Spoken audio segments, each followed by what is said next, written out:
Excellent. An ale for me. And for my officers. In fact, ales for everyone. 10 Backward. With Rick and Will and Gemma. Oh, yes.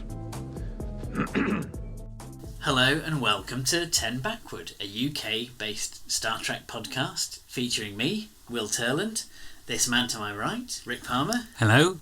This man to my further right, Rick Everson. Hello. This lady to my far right, Yay. Gemma Turland. I'm not talking about your political leanings. Hello. That's really far right. Yeah, I was going to say, it's not quite far right, you know. Yeah. And today we have a special guest, Dr Alice Turland. Hello. Wait a minute, you're not Dr Alice Turland, are you? You're Dr Alice... No, I am Dr Alice Turland. Oh, are you? Yeah. Right, so you kept your second... Right, okay. You got the same name as Yeah. Will. That's weird. Wow, what a coincidence. Yeah. I wonder how we know each other. I enjoy we've got this far before we've actually worked out what our guest's name is. So wait a minute. Oh, do you know what? Let's Keep it in. Let's keep it in. This is more. This is probably going to be the highlight of the whole episode. We have an audience who've come to expect the barely passable quality that we put out. So. That's very true. So I should explain. Dr Alice Turland is my sister. Yeah. That explains a lot. Who, unbeknownst to Will, kept her name when she got married. Yes. Some ladies do that. Hence the confusion over what my own sister's name was. So the reason that we've got Dr Alice here with us tonight is because Alice is a doctor of psychology, and Star Trek features tackles issues of mental health. We know that certainly in Next Generation, there's a counsellor on the bridge of the Enterprise, indeed. So we thought it'd be great to get Alice to join the podcast to discuss mental health in Star Trek. Maybe critique some of Deanna Troi's counselling techniques. So Can I first ask if there's a definition, if there's a different definition with counsellor and psychologist? There is, yeah. So I don't know if it's different far in the future. Who knows? Maybe things have changed. But yeah, at the moment, in present day, so a counselling kind of mean quite a few different things. So there's lots of people who can call themselves counsellors, but perhaps have done quite a short course in therapy. So it tends to be the phrase that is a little bit less trusted. So for psychology, you study an undergrad degree in psychology and then do like a research doctorate, whereby you're kind of training in different therapy methods, and you do lots of placements and things as well. So she could have lots of experience and have done lots of training, or she could have done maybe a short online course and kind of nabbed her way onto the ship. But I'd like to think they have slightly more stringent procedures than that. I guess psychologist Troi sounds a bit more. It doesn't roll off the tongue as well. Yeah. But it always struck me as quite sort of forward thinking, the idea of having like a counsellor on the ship, but not just on the ship, but on the bridge. You know, with right there with the captain. And I always thought that was a really interesting idea. That in the future maybe they take mental health seriously enough that you would have someone right there as a bridge officer. Yeah, considering that in Wolf in the Fold, in the original series episode, they take Scotty to get laid because he's so unsuccessful with women. And successful. There was an engineering accident that was the fault of a female crew member. So Scotty hates women. So they essentially take him to a space strip club, and then he goes for a walk with the stripper, who ends up dead. And then the whole episode they were like, "What? How are we going to save Scotty's career?" At no point are they concerned about the various women getting murdered one at a time. And the fact that it's possible that he did actually kill this woman. Oh, to this day I'm still sort of a little bit, I think he killed her. Right. Oh no, it's not what you said. Yeah. But yeah, in that era, the psychological advice was usually that the doctor would pour you a drink. He'd pour you a drink. Yeah, pull your socks up. Have a stiff whiskey and get back out there. Yeah. Yeah. I think that's I mean, the original series was essentially written by people who were veterans of World War II, and there wasn't a great deal of support or help for issues from that, and there very much was the idea of, oh, we'll crack on, sort of thing. So I think that's maybe born out of that. Whereas Next Generation is very much of the 80s, and by the 80s, therapists were almost a massive trend for people. It was like considered you had to be in therapy. So I kind of think it's very much born of that time. I'm pretty sure in every single Woody Allen film, Woody Allen's character is in therapy, isn't he? Yeah. Why did I marry my stepdaughter? You be in therapy, I guess. Why did I marry my stepdaughter? Jeez, what did I do? So I think having a counsellor on the bridge is maybe very much a kind of sign of the times. It was it was kind of fashionable in the 80s, and that carried forward into that vision of the future. So it's also telling that while her role was very much born of the 80s trend, but she never wore not until series 6 she didn't get a uniform, and she always had the very low cut cleavage enhancing bodysuit thing, and I think that's maybe sort of another trend of TV at that time that undermined the importance and professionalism of the role to an extent. So it wasn't until she got the uniform she actually started to get some meaty storylines, really. Yeah, and it is in the other in other Star Trek series we don't really have a counsellor as a main character, do we? Except for in DS9 in season 7 when Ezri's a counsellor. But we assume that they are there. Well, one's referenced in that episode where O'Brien has like 15 years of prison memories implanted in his head. Right. So they reference an off-screen counsellor that's never seen, but I don't know what happened to that guy when Ezri came to the station. I just assume he was just fired. Because I'm sure there's a line in Afterimage where right at the end where Cisco kind of makes a bit of a joke, and he's like, "Oh, Ezri, you're going to be in charge of the mental health of the whole station."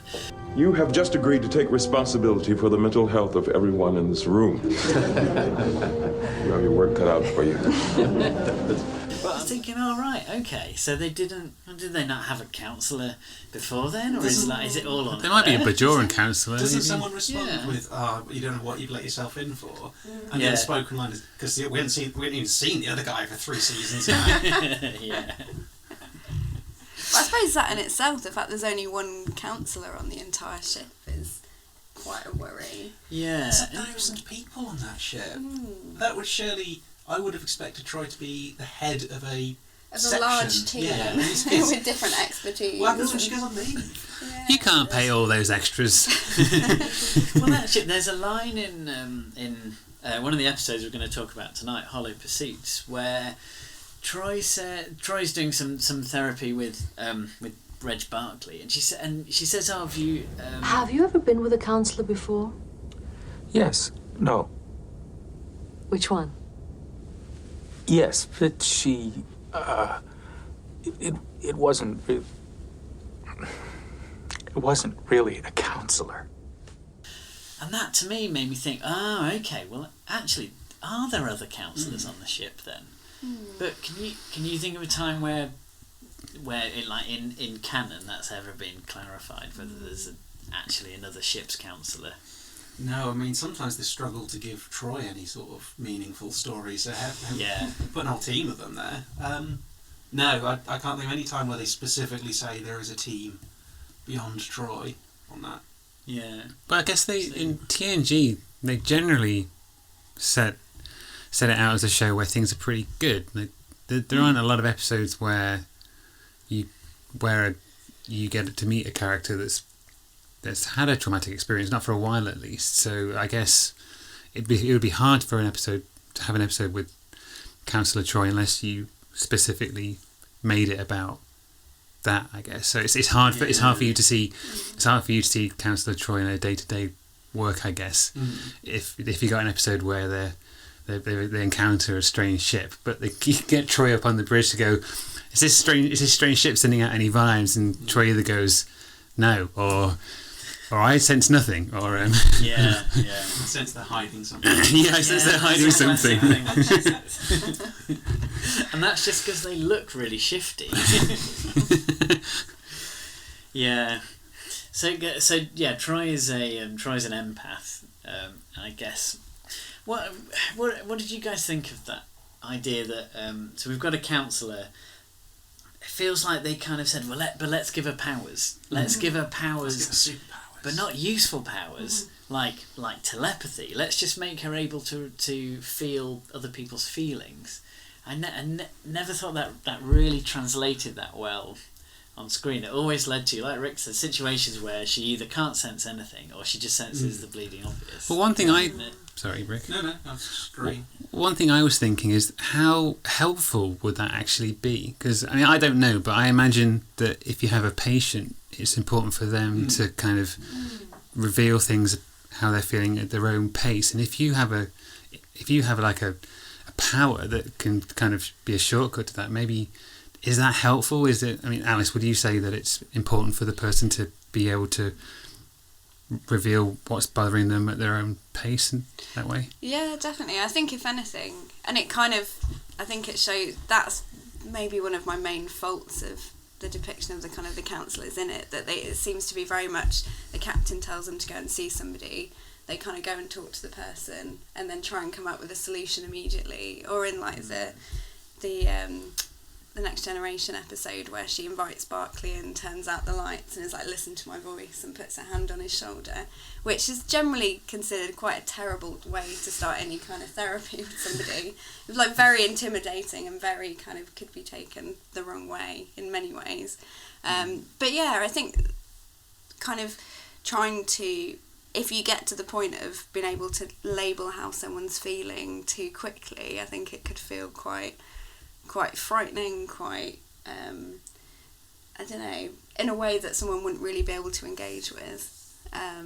And yeah, that you kind of need, just because she can sense how they're feeling, she still doesn't know their story or why they're feeling that way, which is kind of the important thing for someone to be able to talk about. Yeah, I think it'd be kind of intimidating to go and see a counsellor knowing that they sort of knew your emotions, or they could tell if you weren't telling the truth exactly. That seems to be a thing that sometimes Troi can sense whether someone's lying. From time to time, when the plot says it's useful, that she can. I always felt, if given the choice, I would probably rather choose a non-empathic counsellor. Yeah. Because I mean, I know of myself, I'm fairly emotionally immature. I'm awful with my emotions. I have very few filters and really struggle in a lot of ways. So the idea that I would go and see a counsellor who's in my head to an extent and is going to have a better time identifying my emotions than I am is really a little bit disconcerting to me. So. Yeah, totally. Also, it must be quite a dangerous career path for an empath to take. To be constantly putting yourself in close proximity to people who have very complex and because damaging emotions, I guess. Yeah, because in that damaging. Sorry, Gemma. In Tin Man, we meet another Beta Z, don't we? And I think Riker has a pretty sore attitude to him because that Beta Z was involved in some sort of incident. Yeah, the Garushta disaster, which essentially the Beta Z Tam Elbrun in question was advising someone, and by his version of the story, the captain didn't listen, and most of the crew were lost. And so Riker tends to blame this guy. But his main problem is he has got no barrier It's not just that he feels strong emotion, he feels every thought, everything going through the room, so he's sort of constantly having this barrage of emotion and thought, which he's got to sort of suffer through, really. So. It'd be quite a horrible way to spend every day. Yeah. And ultimately, the thrust of the episode is he gets on this new life form that blocks everything out, and he finally gets silence for the first time in his life, and that's not a relief to him. So should we? I should explain actually that Alice isn't. You're not a massive Star Trek fan as such, are you, Alice? But you've watched Discovery, right? I have. I feel bad admitting that on a very committed Star Trek podcast. I don't dislike Star Trek. Yeah. But yeah, I remember watching it as a child and liking it, and then I was saying, I think as I got a bit older, maybe kind of bowed to social pressure and didn't think it was very cool anymore. But I did, as part of the Netflix generation, recently discovered Discovery, which I have very much enjoyed. Ah, cool. So I have got slightly back into it. Yeah. So And at your request, have watched some episodes yeah, so ahead of tonight. I basically forced Alice to watch some episodes that we sort of chosen that we could discuss specifically some of the sort of attitudes to mental health in them. So the first episode we were going to look at is Hollow Pursuits. I have to say from the get go, this is one of my favourite episodes of Star Trek. I think, and I'm worried this podcast that could become the Will Loves Hollow Pursuits podcast. And I just think, do you know what? We need a separate podcast where we can just talk about how awesome this episode is, because I love it so much. The story. Don't we do episodes that are just that, about episodes that we like in this podcast? Yeah, we do. Yeah. Wait a minute. And in Hollow Pursuits, we get a brilliant guest star, Dwight Schultz. Is that how you pronounce his surname? Yes. He plays Howling Mad Murdoch in the A-Team. And he was apparently a big Star Trek fan, and he was looking for a role, and they kind of wrote this episode. They were like, this guy would be amazing in this role, and he's really good. He's really good as Barclay. I think he's great. And so in this episode, we have, like, for the first time in Star Trek, we have a character who isn't sort of a high functioning, committed member of the crew. He's a guy who's kind of struggling a bit, and it's fair to say the rest of the crew just don't know how to deal with that. And the whole story is really about this character, Reg Barclay, suffering with hollow addiction. Is what they describe it. Although I don't think in the episode they really treat it like an addiction or help him in any way to get over this addiction. But he sort of submerges himself in a fantasy world that he creates on the holodeck, because he's struggling with coping with real life. In a slight contrast to your enthusiasm for the episode, while I do enjoy the episode, I do have some issues with it, in that I find most of our regular crew are kind of horrible to Barclay. That's interesting. Particularly, I feel Geordie is maybe the world's shittest manager. Yeah. Yeah, well, we were discussing that, weren't we? How terrible a manager he is. Because he doesn't like the guy, because he can't stand the guy. I can't bear to be in the same room as him. Yeah, and he can't manage him because he doesn't like him. That's just shoddy management. Because there's a point where he invites Reg to the team meeting, and I was thinking, surely he should be at all the team meetings if he's in that team. Yeah. Well, and it's not the head of staff, isn't it? It's like the team. Yeah. But I agree there. Because in the very opening scene, Geordie and Riker are moaning about him, going on about how he's always late, and then he comes up, he shows up to the cargo bay and he's late, and then they go straight to Picard and they're like, I think we should be fired because he was late once. So hasn't he ever heard of flexi time? I'm glad. Come on, Picard is actually the best guy. Yes. Yeah. He's like really advocates for giving Barclay some, helping him out. He's like saying to LaForge, make him your best friend, get to know the man. Yeah. And it's like, And he's also like, find something that he's good at, find something that he can do, and that's quite a good management or kind of leadership style, actually. It's easy to transfer a problem to someone else. Too easy. Captain, it's not like I haven't tried. Try harder, Geordie. He's a member of your team. Try to find some way to help him to make a positive contribution. Get to know the man better. Make him your best friend. With all due respect, sir, my best friend. I can barely tolerate being in the same room with the man. I suggest you put your personal discomfort on one side, Commander. I think the most helpful thing to him in that episode, because of kind of Troy's quite poor counselling skills, I think, is more that he kind of he manages to solve the problem, doesn't he? I can't remember what the specific scientific thing is, but he manages to kind of save the day, and that's only because he was put in a position where he was able to kind of be involved. Yeah, because if left to it, Geordie wouldn't have had him anywhere near the problem. No, he would have just... God only knows what happened. But... I guess Wesley would have had to resolve it, isn't it? Geordie's attitude is it's not ignored in the episode because Guinan pulls him up on it. Yes, Guinan calls him on his bullshit. Yeah. Although I still don't think anyone calls Geordie hard enough on the way he is. Well, there's a great bit right at the beginning because Geordie's saying I've tried with this guy, and Picard says, "But try harder." Yeah. And I really like that line because it's like it's a good point. Yeah. And I think in defence of Geordie, I think they just don't have much experience on the Enterprise of dealing with someone like Reg Barclay, and Picard has a line where he says, I'm just not accustomed to seeing an unsatisfactory rating on a member of my crew. I think, well, that's it, isn't it? They're not used to dealing with that sort of management because it's the flagship of the fleet, and you kind of think anyone who's there really wants to be there and is at the top of the game.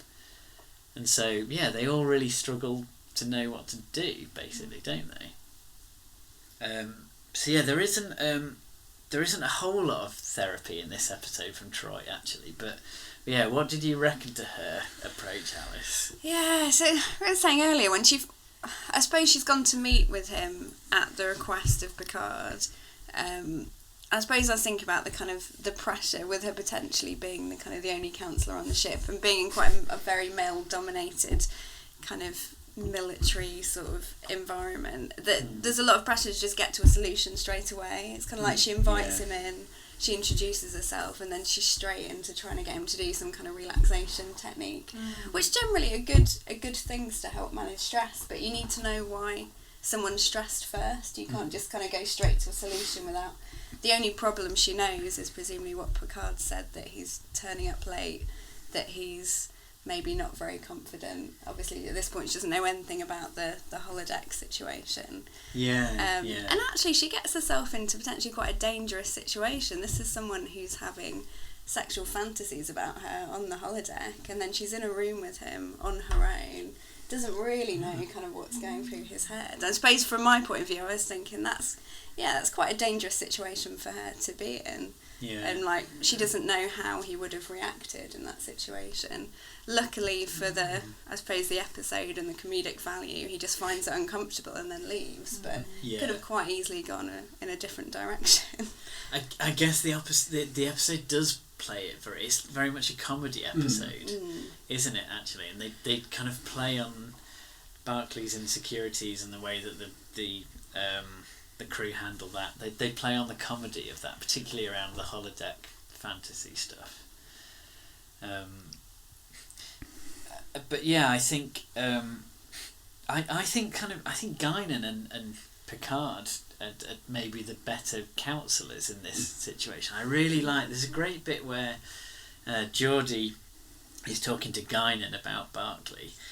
And he's just moaning about Barclay, and Guinan says there's a bit where he says he just doesn't fit in, and Guinan says the idea of fitting in repels me, and that's a great line. It's like, why does he have to fit in? What's the problem with not fitting in?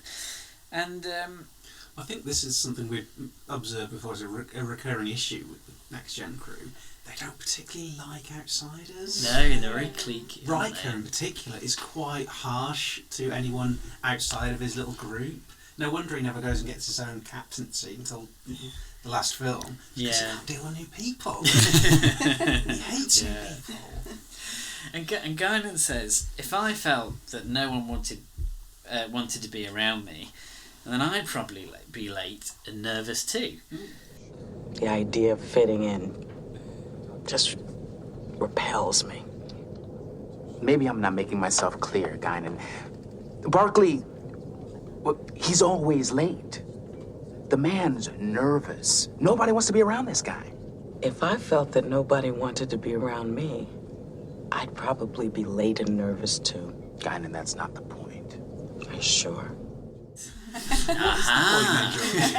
So it kind of does seem like the point. So like the problem is Geordie. Also, at this point, Geordie's had some problems on the holodeck as well, hasn't he? That's Like, a really I interesting mean, point. He Yeah. mentions that actually, doesn't he? Yeah. His ever so creepy recreation of a real woman that he has a bizarre relationship with. Yeah. But I guess it's down to the writing as well, isn't it? I mean, we have to remember this when we think about an episode. Yeah. It is the characters are only as good, I suppose, as the lines that they get given. Yeah. I think it's one of those things where the writing staff had a scientific advisor, so when they say, oh, we were going to give this bit of technobabble, and the scientific advisor would say, well, that's bollocks, because put this word here and this word here, it sounds almost plausible, there you go. They didn't have anyone on staff who would advise on a storyline like this. Like, It sounds like they might have well read some Freud, or I suppose the stuff in the holodeck is a bit bizarre, and it kind of goes into, because Troi is essentially this kind of Like very a sort of a goddess of love or something. I Yeah. don't know Goddess of what. empathy. Goddess of yeah, Yes. that was Yeah. it, Yeah. which is sort of very clumsy. Yeah. But then I suppose the other characters are these almost like pompous kind of like battling. Yeah. So that bit's quite interesting. That he's yeah, their authority. I do like that, But, actually. yeah, I The think Barkley that works. recasts those who intimidate him in that way. That's quite fun. Particularly like the short right. Yes. Yeah. And I suppose that's kind of a I don't know whether that's meant to be like a nod towards mental health in terms of people do enter into delusions when I suppose their own life they feel quite small or they feel quite powerless. That's what tends to send people off into into addiction or into believing things that aren't true or kind of getting lost in other things, is when their own life they don't have those things. So it could almost be quite therapeutic being able to go into another world where all of those things are different, but I suppose the issue is that nothing gets resolved on the ship whilst he's spending all his time there. It doesn't give him more confidence in the real world, it just kind of makes him worse. Retreat further and further into his Is that the crew don't really seem to care too much about that. They just care that he's late and that he oversleeps. They don't care about it because they talk about him suffering with holo addiction, which I really like the idea that people could get addicted to the holodeck in the future. But he doesn't receive any therapy or advice around that aspect of his issues, does it? Yeah. He does towards the end. He obviously has, because he's got to the point where he's turning it off. And he's turning it off on Except the for program advice. number 9. Yeah, sexy program number 9. Yeah. But, and it does kind of hint that he's carried on. It sort of says something about after several meetings with Councillor Troi, so it kind of hints that they then did some therapy then. Afterwards, after she's been in his fantasy and seen herself in that way, which I think most people would have excused themselves from counselling him at that point. If she's the only counsellor on the ship, she's that. I mean, that's another. You know, she's forced into counselling this guy who's quite clearly having sexual fantasies about. And she has a personal relationship with a lot of the senior staff members, so some of them more personal than I'm not, because she has an off-on thing with Riker. So what happens if Riker needs some therapy? Like that's is that? That's when it gets to be sexy therapy. Right. I think they missed a trick for a very comedic moment actually, but they should have had Troi and Barkley, and Troi says, because of the very awkward situation where I saw your fantasy and everything, I do think it's not appropriate for me to continue with counselling, so we've had to go to the next available counsellor. Unfortunately, I don't have a full team, and then Worf walks in. This is definitely not a fantasy about Worf. Or is that program number 9? Klingon psychology would be pain sticks, I guess. Lots of pain sticks. It would be like you'd fast for like a month and just be punched in the face every hour until you man up. Or you'd have to like just drink blood wine until your troubles went away. I thought you said until your troubles went away. And your tribbles. Well, yeah, if it was Klingons would probably have to have therapy about tribbles because they're an arch enemy of the Klingons, aren't they? But was it with Barclay and Troi? I think I got the impression that I can see what you mean, but I think she's probably one of the few people that shows him any sort of tension. And I think if you're a character like Barclay, then you can sort of get. If you're somebody that struggles to form friendships and relationships, and if you have a friendship with someone, like, well, not necessarily the opposite sex, but in this case, someone who's attractive, it can become something like that, can't it? I mean, I got the sense that I didn't get the sense that Barclay was kind of attracted to Troi. I felt like she was probably the one person he felt comfortable with, and that was the main, and it seemed more. I think he was attracted. I think he had several versions of it. Yeah, I don't think that was the main thing about it. Perhaps. And it's mixed. There was also someone was she the ship's doctor who then took on some weird like motherly role? Oh yes. Yeah. The two female characters in the whole show. That was something. Mother figure or that was something like. That's a good point. I was something I noticed and thought. That's never addressed again, is it? No. Did anyone tell her, or I don't know. That was maybe a bit more acceptable and made a bit more sense psychologically, maybe, that if you were feeling sort of quite weak and away from home, you'd want like a pseudo mother figure. Yeah. One good thing I thought was at least with Barclay, they didn't just say go down to Dr. Crusher and get your brain zapped so you're all better, because there is a precedent for that. They do mind wipe people in Star Trek for a bit too much. So they could have just gone, well, let's just send Barclay down to Dr. Crusher and reprogramming. Get him in line with the Federation. Wow. I wouldn't put it past the Federation. We've totally shit all over my absolute favourite episode of Star Trek. Yes, we have. Although every time we do a podcast, I think I find myself saying this is my favourite episode. But what I think, so the thing I really like about this episode is Barclay himself. I think he's a great character, and I think it's great to see a character that like a majority of Star Trek fans could kind of connect with. I think because his problem feels like it's a social anxiety. I did that to me. That's what his big problem was. He's just really anxious around people. And there's a great line he has where he says, I am the guy who writes down things to remember to say when there's a party. And then when he finally gets there, he winds up alone in the corner, trying to look comfortable, examining a potted plant. And then Geordie says to him, "Oh, you're just shy." and he goes, "Doesn't minimise the problem." Yeah, doesn't sound serious. Does it? You can't know. Yeah. And and he delivers that really, really nicely. And it's like, all these other people are kind of high functioning people who are kind of incredible at their job. And I find certainly as a teenager watching Star Trek, and then even now, I find myself thinking the person I associate with is Barclay. He's the one that I most like. I think about what I'm like I had a conference call at work the other day, and I get really anxious about conference calls. And it was one of those calls where you can have like a little video of yourself if you want to, but no one does that. And I got flustered because the call-in thing didn't work properly, and then I was on the call and then someone turned their monitor around to demonstrate something. I was like, what's that? It was my face. My whole face was like full screen on this call. And I was like, oh shit. And he was like, Will, you're not on mute. So, oh my god. And I was meant to be... I bet they loved that though. I mean, so Rich Barclay. But I was meant to be like demoing like a system for some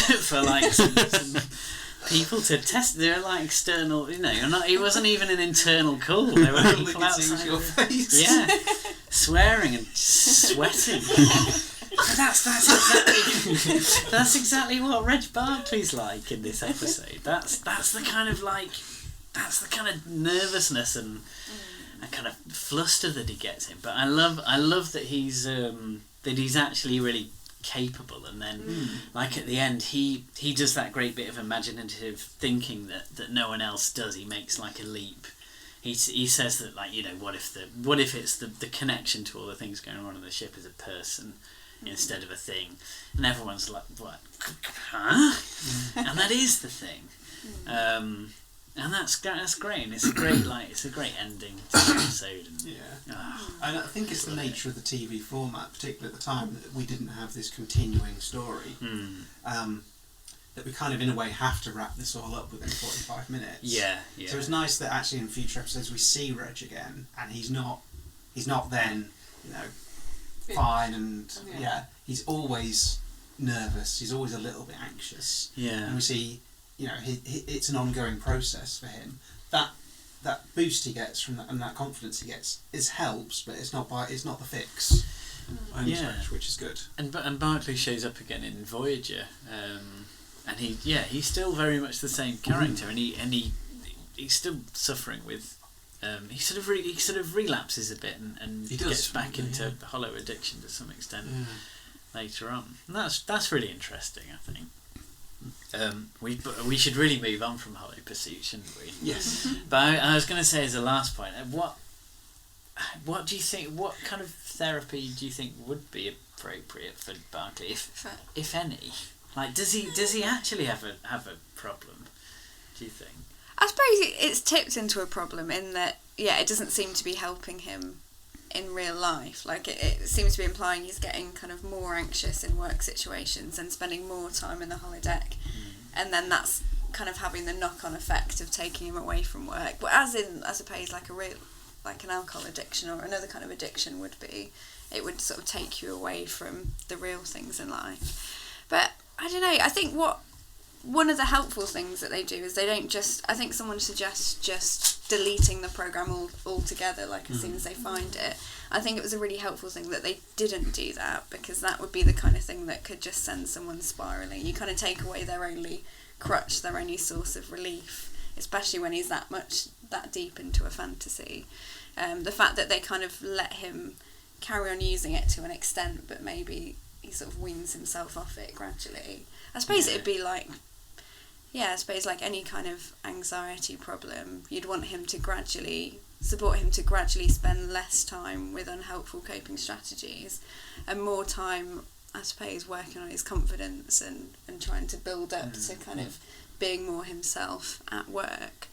I suppose that the crux of it did at any point it tip into him thinking the holodeck was real, and that was maybe a real life that he was wanting to spend all his time in. That's when it might tip into an actual delusion, and then he might have to think about, I don't know, some more hardcore therapy to kind of sort that out. There must be some planet. There must be some planet within the Federation that might have some therapy techniques that could help him out more than. I mean, maybe like there must be an alien race that's got some sort of method that might help him out more than what we see on the Enterprise D. Yeah. I mean, it's a big galaxy, isn't it? That's what I would say. Yeah. But I guess that would be another episode, wouldn't it? Yeah. But because I guess in the show they don't get short. Often characters won't have. Often a character say you got 502 days of leave built up. And no one takes holiday, do they? I always take holiday. In Star Trek Insurrection, Picard says, did you have 6 months? It might even be more. It's a ridiculous amount of leave, So, I mean... And they don't even get paid. So is that why they allow it to... I guess that's why they allow it to build up, I suppose. My work has a policy, you can't really carry more than 5 days over into it. Yeah, you have to use it. If you don't use it, you lose it. They don't even have flexi time on the Enterprise, so God knows what their holiday policy is like. So is everyone up for moving on to Yes. hero worship? Yes. Which is, this was an episode I thought that we should look at. I hadn't actually seen it since, I don't think I'd seen it since it had first aired. It's not one that I was A, fond of, or B, ever felt like revisiting. But watching it again for this podcast, I think it's pretty good actually. I think it. One of your favourite episodes? I think it might be the best episode. I liked it. There's at least some examples of actual like counselling going on in this episode. I guess it is. So the plot of this episode anyway is that they find a boy called Timothy on a crippled starship who's been destroyed. Timothy? Sorry. Somehow. I just remember the comedy show Sorry. Yeah. With Ronnie Corbett. Yeah.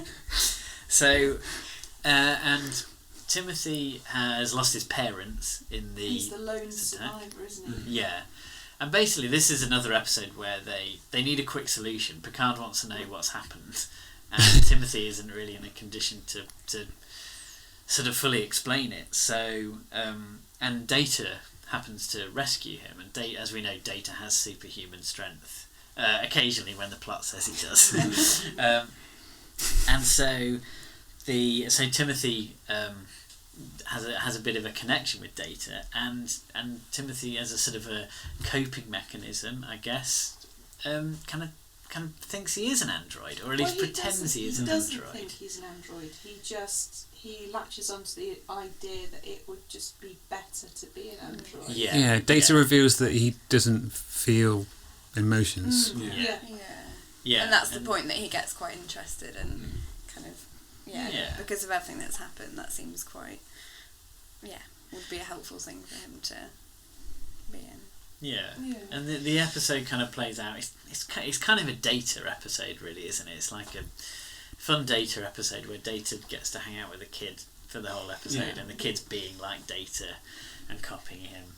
And then, basically, by the end of the episode, he sort of got through it, and he's not an android anymore. But what did you reckon to the sort of approach to the kid's mental health in this episode? I thought Troi did a lot better in this episode actually than in the Barclay episode. So because, like you were saying, Picard does really put pressure on. We need to, like, how are you doing with him? We need to know what happened, because I think there is like a mystery of what's actually happened on the ship that they do need to know. Yeah. But he's just kind of saying, I think he's saying I don't remember, or he's saying you can't talk about it, but he's quite clear that he can't kind of go there and can't talk about it straight away. And I think she actually does quite a good job of kind of allowing him that time to sort of be able to talk about it when he's ready, and just allow him to kind of build that relationship, if it is a relationship with Data, because I don't know how much you can really build an attachment with an android as he is.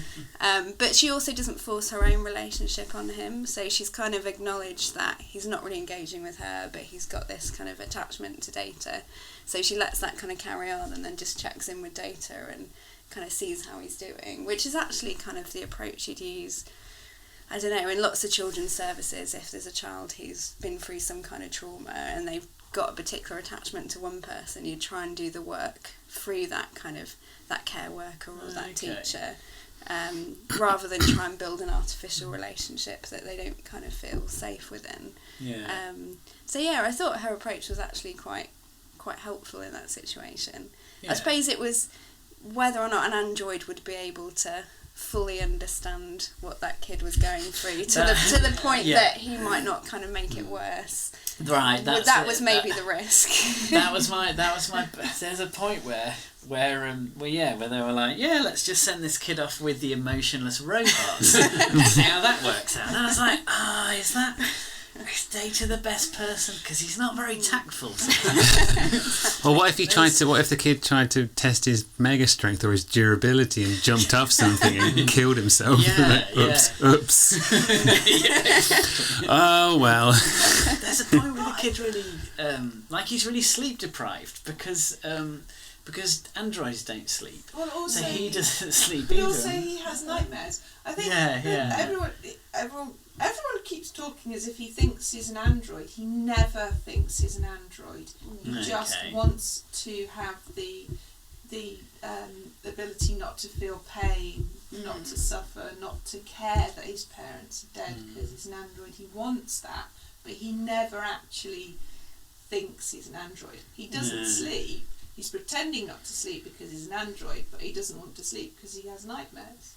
Yeah. Okay. Yeah. Good point. So he's not. He's never deluded. He just wants to be that because it would be easier for him. Yeah. So he's a kid, I guess. It's easier to.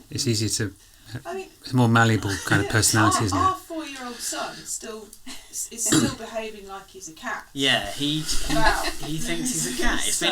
I think it's been about 2 months now. Yeah. And he doesn't always remember to do this. Sometimes he drops character, but a lot of the time he will say, meow, meow, meow, meow, meow. I said I want toast. And he's like a little Daniel Day-Lewis. This has been going on since Christmas, and it's February. He's really doing it, and even if he's having a tantrum, he'll be like, "No, I'm so cross with you. You're stupid. Meow, meow, meow, meow. I said you're stupid." So this episode really rang true for me. See a kid being an android. I'm like, yeah, kids do that. It's completely normal. Completely normal reaction. Harvey's not reacting to any kind of trauma. He just likes cats, doesn't he? Data has a cat. Yeah, that's a good point. Send Harvey to therapist Data. My favourite bit of the whole episode is when the kids in class, because they send them into class straight away. He's just lost his parents. So like next day, get him to school. The day out. Education's important. They're all singing a song or something, aren't they? And he doesn't want to sing the song. He's just building with the building blocks. And teacher's saying, what's he called? Timothy. Yeah. Timothy, we're not doing that anymore. We're singing the song. So I want to keep doing this. Timothy, we're done with sculpture for now. It's not finished. We'll come back to it next period. Why don't you pick up your mythology book and follow along? But it's not finished.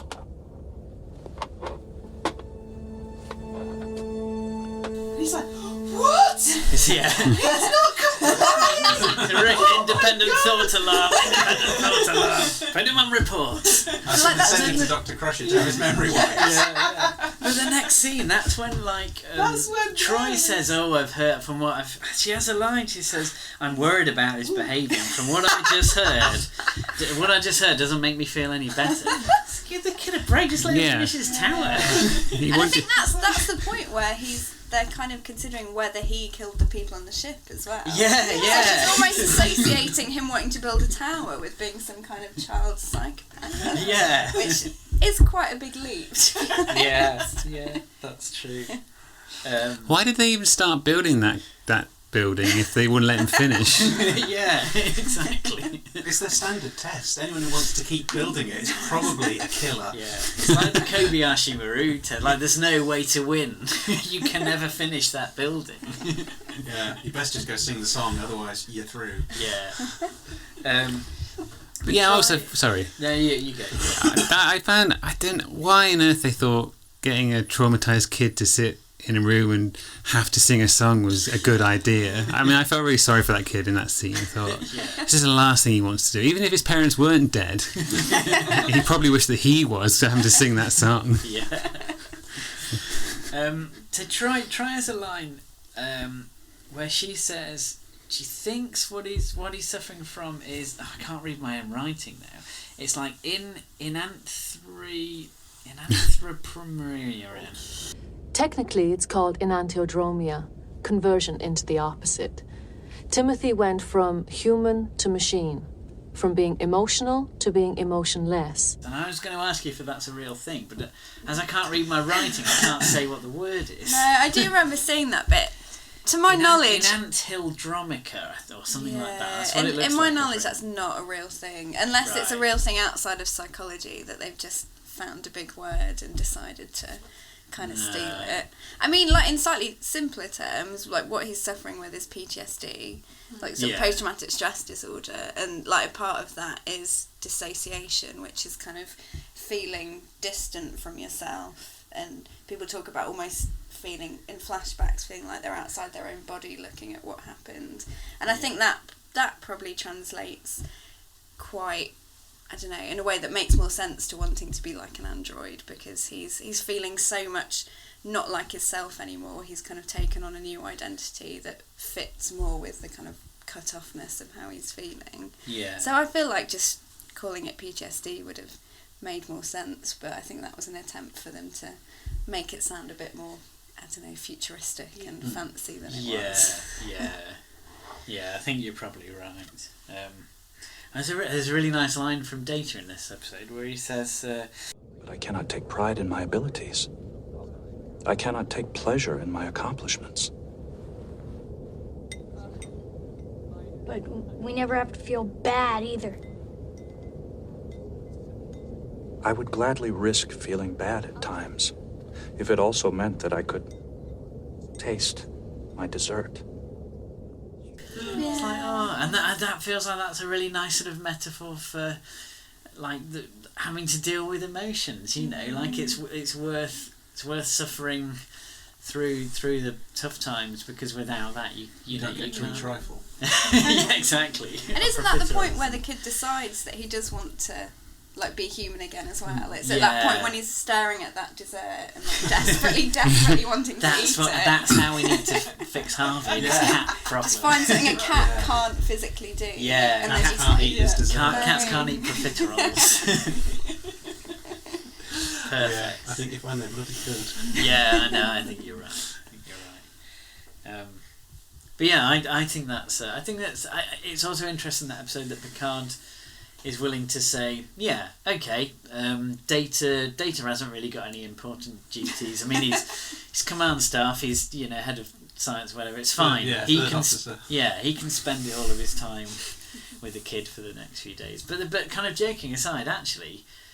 That's kind of interesting, isn't it? That's because Picard would want to help. Imagine Geordie approached that problem. I can't stand this kid. Put on another ship and then screw this problem. Yeah. And Riker would just be stumbling around. There's someone on the ship that wasn't here yesterday. Get rid of them! I hate all outsiders. Riker would be like, he was late to class. And he didn't sing. He didn't sing. Yeah. Okay.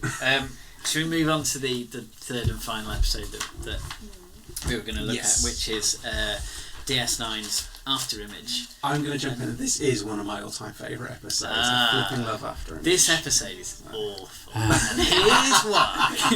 See how Rick Everson likes it. No, I really like Afterimage as well, actually. I think you're right. And I thought we should look at a DS9 as well, so that we're not just... It's not just a podcast where we're ripping into Troy's terrible captain. It would be easy to go that direction. Yeah, let's take a shot at what we're looking at. Let's take a shot at Ezri as well. The bullshit she comes out with in this episode. But in brief, the plot of this episode is that there is no brief way to talk about it. It's a complex setup, isn't it? Because Ezri is a new Dax, basically. Jadzia is recently dead, and Ezri is a trainee counsellor. Yeah, and an unwilling host. She hadn't expected to suddenly be joined, so she's having to cope with 7 other lifetimes of memories and personalities barraging her mind. That's a Woody Allen film. So suddenly she's on the station that she remembers being on for 6 years. She remembers friendships, but also none of them were hers. And they're saying, okay, go do a full-on counselling job with this guy who's having a severe problem. And an alien as well. You're not even a fully qualified counsellor at this point. Well, not an alien, but a member of another species. A member of of a race they're at war with. And it's a high pressured situation because Garak, they need Garak basically. He can decode transmissions from the Dominion. What is it? Why is it that he can decode it? Is it because of his Obsidian Order connection? Yeah. He's familiar with the whole code practice of Cardassia anyway. I think, isn't he? Yeah. He's also just quite handy with that sort of thing. and he's the only one that can do it. But his claustrophobia has flared up, and that is his claustrophobia is something that's come up for that character in the past. It's Series 5 they established his claustrophobia when he was having to reprogram computer circuitry in the wall of a prison camp. Yeah. And so, because claustrophobic and he has to climb into the wall every day and do all the circuitry, it was a bit of an issue. Yeah, probably like the worst thing you would have to do if you're claustrophobic, basically. While also dealing with the death of his father, who would never acknowledged him. Yes, yeah. Complex character, Eric. Yeah. So yeah, this isn't kind of this isn't a manufactured condition just for this one episode. It is, and that's something I like about the episode as well. They use something that they know does affect Garak. And so basically Ezri has to deal with being a new person effectively, and also deal with try and solve Garak's problem as well. And it's the whole episode's sort of about her.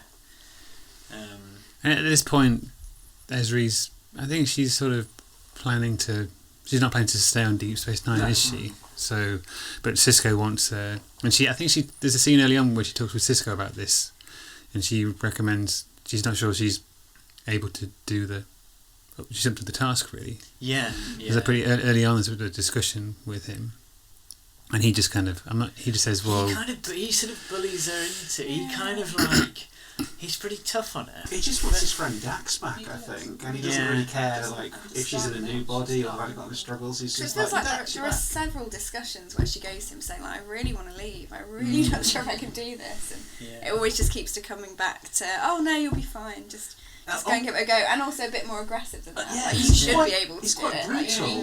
It's like, Dax had 7 great lifetimes. So what if this current one is a waste? It's like, dude. Yeah. Essentially, this is actually a young girl who's struggling with all this flipping stuff, and you're being. I mean, but he's never been free. He doesn't understand. And he's a physically intimidating man. For him to be bearing down on you, you're wasting this lifetime. Jesus. And as for Dax, that symbiote had 8 amazing lives. So what if the 9th was a waste? Stop it, Benjamin. I thought you of all people would understand. I do understand. And you were right. You don't deserve the Dax symbiont. Quite frankly, you don't deserve to wear that uniform. It's a tough episode for Ezri, isn't it? It is. But what did you think? And so, in a way, this one's a hard episode to call on Ezri's sort of attitude to therapy and counselling, because she's a trainee effectively, so she always has a get out of jail free card in terms of like how shoddy her counselling is, but also she's kind of coping with a lot. And this task that she has, it's used to help her kind of feel more capable and settled on the station, and it's part of her character development, isn't it? Whereas I guess with the other episodes we discussed, they weren't really episodes that were there to kind of develop a character as much. I mean, maybe they developed Data a bit, and we got that's true. The other episodes weren't about Troi really at all, were they? Whereas this one is about the council. Yes, this is more her story than Garak's. But it's a good. I mean, it's a good. Ezri and Garak are good.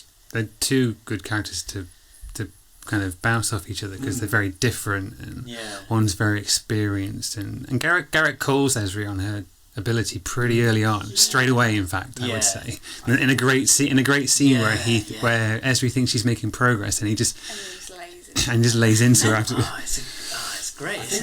It's a sink or swim moment for Nikki DeBoer as well, because you stick her in that scene with the guy playing Garak, and she's either going to make that scene work, or she's probably going to get fired afterwards, and they'll write Dax out for the rest of the series. I don't know. But I knew Jadzia.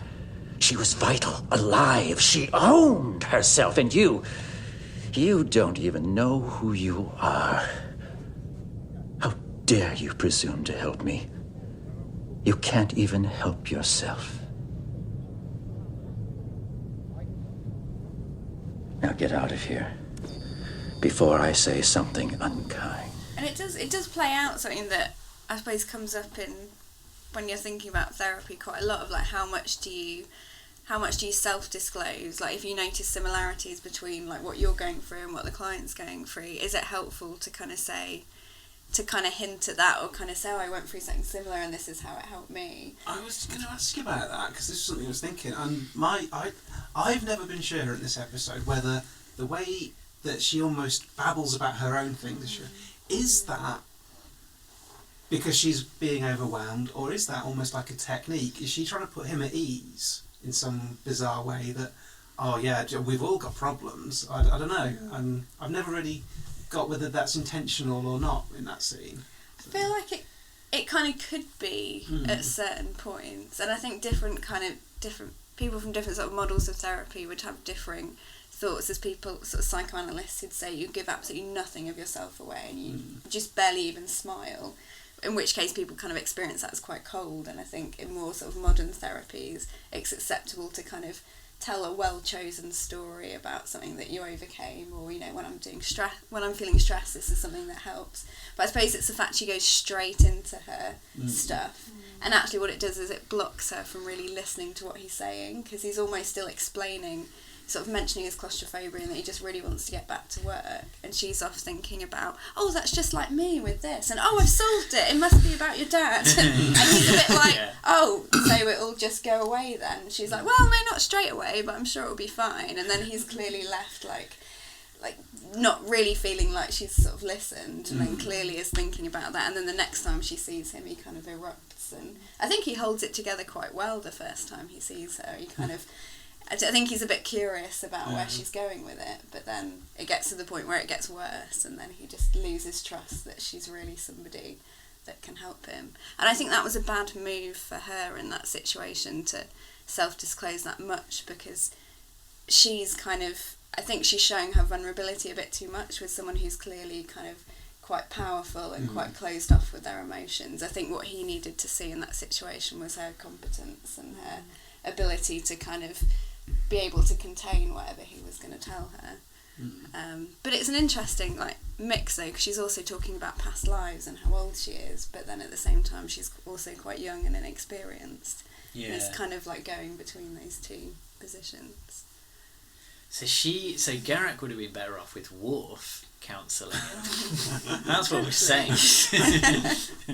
Well, that's the thing, isn't it? The irony is that Garak's quite a, when he wants to be, he's quite a garrulous character. He's very talkative, but he's also hugely deceptive. Yeah. So I think he gives away a lot of himself, but none of it is true. Because I imagine with therapy,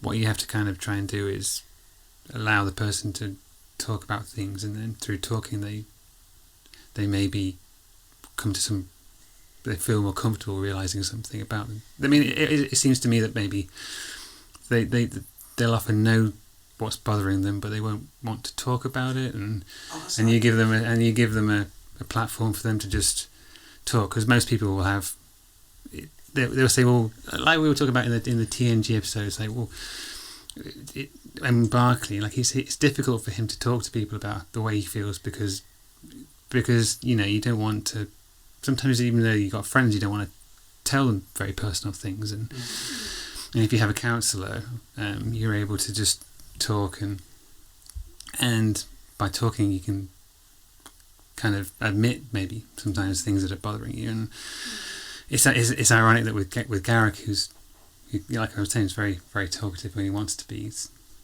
it's hard for him to do that, and then in this episode I think he does finally come to that realisation, doesn't he? He gets some kind of, he admits to himself what's bothering him. And I always wondered, when he drops that bit about his father used to lock him in the cupboard, I kind of think, is he just throwing that out to toy with her? Does he know full well where his claustrophobia comes from? Either it's that, or that's a lie and it comes from somewhere else. Like the Joker does in The Dark Knight, when he talks about his scars, how he got his scars. Yeah, like a different story every time. I kind of think he's throwing that out just to sort of mess with her almost. It's like, well, here's your solution. How are you going to run with this?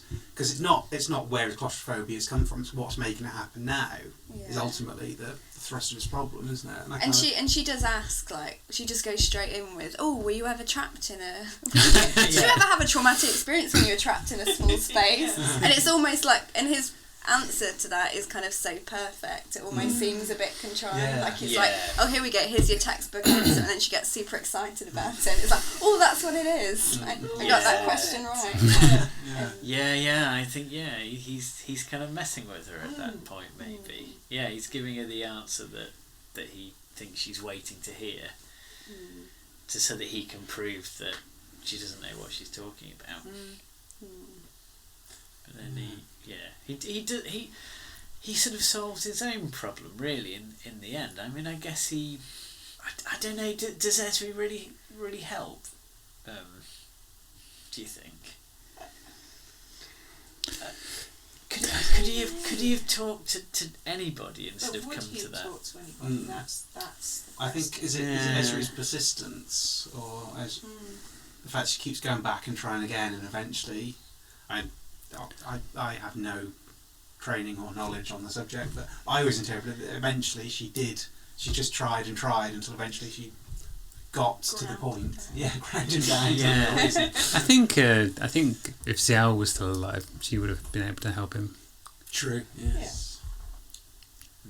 But I suppose there is something there as well about ruptures in therapy, and that he had that massive go at her and she left, but she still went back, and there's something in that kind of models when that happens and that all comes out, that she could still come back and and still face him again. And then I think she delivers the news about they did manage to get the codes to the right place or something, which I think she thought he was going to be happy to hear, but then that was the point when it came out that was what he was feeling really guilty about. She seems to pick up on that. She thinks he's going to be happy to hear it, but she can tell that he isn't, and then she sort of presses on that, and that's the point where she sort of she almost kind of just breaks him, doesn't she? And then he sort of has a kind of fit basically, and ends up in sickbay.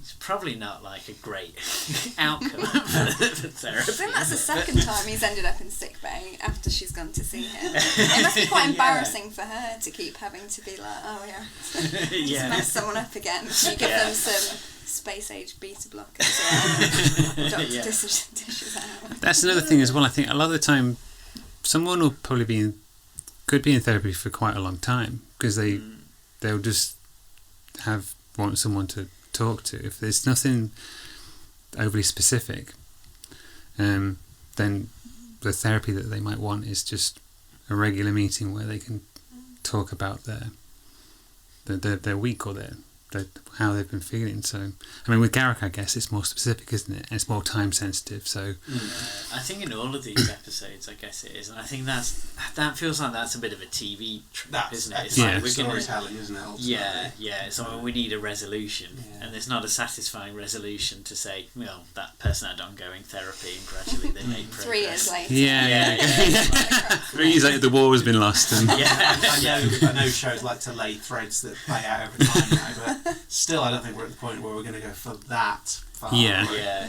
But you could have just go down to Dr. Bashir and get Garak's brain zapped and get him back on it. Definitely not with Dr. Bashir. Crikey. I had a question about Dr. Bashir because Dr. Bashir is a pretty competent doctor, but he doesn't really, in this episode, he doesn't really seem to have... would he have some basic sort of mental health training, do you think? Because he isn't really able to help. He has a really unhelpful line where he just goes, Garak needs his head examined. And then they all look at Ezri and it's like, oh, that's the setup for the episode. Well, to be blunt, our friend Garak needs his head examined. So hang on a minute, Bishop. Isn't he nominated? Isn't he get nominated for the Ron? Doesn't he get nominated for the Ron Zebulon medical prize in one episode? It does. But it's like a super medical prize. It's like a space Nobel Prize for medicine. You're the best space doctor going. And he's genetically enhanced. Yeah, he's the youngest ever nominee for the Ron Zebulon Award, and it's not called the Ron Zebulon Award. Carrington Award. But yeah, and he just goes. quite a large part of even medical doctors' sort of practice, especially GPs as well, is mental health related. Well, in the original series, they reference McCoy having psychology degrees, and they call upon him to declare someone unfit for duty. I think in one episode, when a guy's clearly suffering from some severe PTSD. He's got commandeers the Enterprise and tries to take on an unkillable doomsday machine. He's got loads of skulls in his. He's got loads of skulls in his office as well, so he knows what a head is. Yeah. But the problem with McCoy is he's always injecting himself with crazy juice and then going nuts himself. He's like the least sane member of the crew in most episodes. In fairness, I think he only does that all one time. In my mind, it's every episode, Rick. It's so memorable. Yeah. But then, yeah, they do seem to have taken a deliberate division by Next Gen times and onwards that, medical doctor is pretty much below the brain area and from above. Yeah. And not the barber for the very top. Another question I had about this episode is, why doesn't Worf get any sort of grief counselling? Worf's obviously suffering in this episode. They address Worf and Klingon grief in the previous two parts, though, when Dr. Bashir, noted psychologist, as we've just covered, observes that Klingon grief periods are normally extremely short because of the Klingon warlike tendency and their glorifying of death in battle. So the fact that Worf was still upset by that point about Jadzia is kind of unusual. So, because they don't have a good counsellor, they just send O'Brien to go to Worf's quarters and get pissed with him. And then they have that with like a bottle of and they have that episode where they go on a mission for so then they take a mission to take down a Dominion shipyard in Jadzia's name, and everything's okie dokie fine, but then Worf's upset because someone else comes along being Dax. So that's like a cathartic therapy, I suppose. Done. But then the issue is that presumably then if Ezri's the only counsellor on board, you can't really have counselling from the person who's like grief counselling from the person who's like 1/8 the person that he just lost. Like that would be. I mean, there's boundary crossings and other with Troi, but I think that's probably the biggest boundary crossing and confusing thing for Worf to do. They have that moment when Ezri mentions the whole thing about Worf and just goes like, Perhaps I should have a talk with him. Absolutely not. You intimidate him. Me? Don't tell him I told you. I intimidate Worf, huh? You like that, don't you? He looks so pleased with himself. Yes.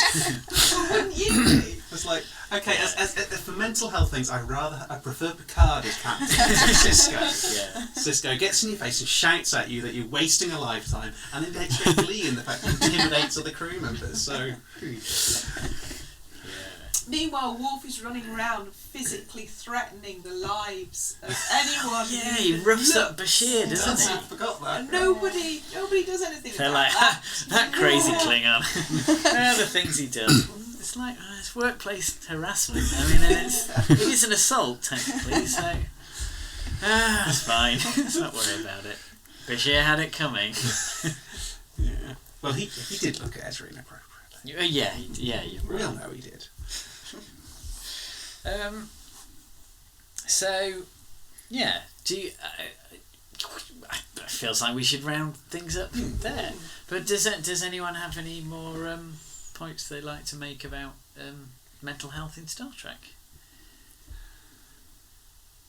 I think no, they don't. I think there's probably, given what we've seen and the episodes that we've reviewed, it seems like they at least acknowledge it and they try to include it in some storylines. And like we were saying, the ability to talk about these things is limited, but with what they were able to do, I think they at least tried to address it, and maybe not completely successfully, but at least there are storylines in Star Trek that do have these kind of storylines, I suppose. Yeah. They make an effort, I think, and they do try to take it seriously. I think some episodes are more successful than others. I think of the three, it felt to me like the hero worship episode was the most. That felt like the most sort of kind of useful examination mental health, or the most sort of realistic. Whereas Hollow Pursuits is kind of more about the character of Barclay. And it's maybe played for laughs a bit too much in places. Yeah. There's a bit I'd forgotten to talk about where they go on the holodeck and they see Troi as the goddess of empathy, and Riker has a bit of a creepy line where he's like, can't remember what he says, but it's something like, to explore this program a little bit more. Yeah. Like, she's right there. Come on, I think he repeats Troy's previous line back to her, doesn't he? Because she said about she'd seen him in his kind of pompous character.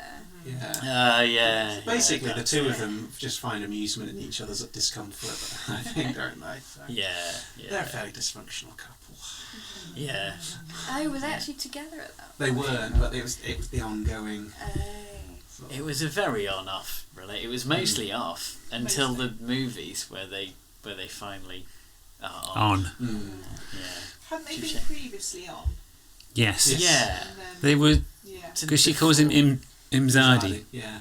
I don't. That means like special guy. Yeah. In Beta Z. Sexy friend. Yeah. But yeah, I think we should probably round it up there. Thank you very much. Yeah, big thanks to Alice. Thank you. Yeah. That's okay. Thanks for having me. No First problem. Star Trek podcast. Yeah, it could be the first of many. It might not. It depends. How much more Star Trek I'm willing to watch. Exactly. If Discovery tackles some mental health, it'd be great to discuss that. Yeah. Well, I have a question for Alice. Alice, as a psychologist, do you have like a phrenology bust? Because on TV, like a psychologist will always have a phrenology bust on their bookcase. Because even though phrenology, I think, has been discredited, it seems to be like a thing that they'll go for in TV series where they go, this person's a head doctor, so let's put one of these in the bookcase in the background because it's shorthand to tell them the audience what they do. I don't, but I want one. I do like the idea of having something that kind of makes me look intelligent. Cool. Like on my desk or kind of, You could relabel it with like less serious labels around all the heads, like crazy thoughts, mucky ideas, stuff like that. Whatever. There's some porn in the middle. What I do have that someone got me as a leaving present once is some post-it notes called Freudian slips. Ooh. Which have kind of Freud jokes about sort of, you said one thing, you meant to say one thing and you said your mother, kind of like lines like that, which I do enjoy very much. That sounds awesome. That Freud. Lots of laughs at Freud. Cool. Well, thank you very much for listening, everyone, and thank you very much to Alice for joining us for this episode. And we will be back in the future with another podcast. So, thank you very much. Cheers. Cheers. Bye. Do you realize how incredible this is? It's tradition. You ever noticed her bum? What? Her bum. Oh no! I will say fewer things. Okay. Enough of this self-indulgence. Thank you so much for listening to our podcast. If you want to get in touch with us, our website is www.lowerdexradio.co.uk. You can reach us on the Twitters at 10Backward, 10 being the number and backward being the word backward. We're also on Facebook at www.facebook.com/10Backward podcast. You can also email us at crew@lowerdexradio.co.uk. On a personal, individual level, my Twitter is at Will Turland. Rick Everson's Twitter is at TrekFanRick. And Rick Palmer's Twitter is at Mr. Imhotep. Hi, thank you again for listening to the podcast. I hope you enjoyed it. If you did, you might consider supporting us. We now have a Patreon where people can pledge small amounts to fund our ongoing projects like keeping our website up to date, new audio equipment as we're going along, and potentially opportunities to expand our content. You can go look at this at patreon.com/lowerdexradio. if you don't feel you can donate but would still like to support us, we would love it if you could subscribe to us on however get your podcasts, through iTunes, Stitcher, Google Play, or we're on various third-party apps. And if you could leave us a review on any of those, that would be fantastic and we'd be very appreciative. Thanks again for listening, and please tune in for more podcasts from the 10Backward crew. Laddie, don't you think you should rephrase that? 10 backward. 10 backward. Timothy, we're done with sculpture for now. It's not finished. We'll come back to it next period. Why don't you pick up your mythology book and follow along? But it's not finished.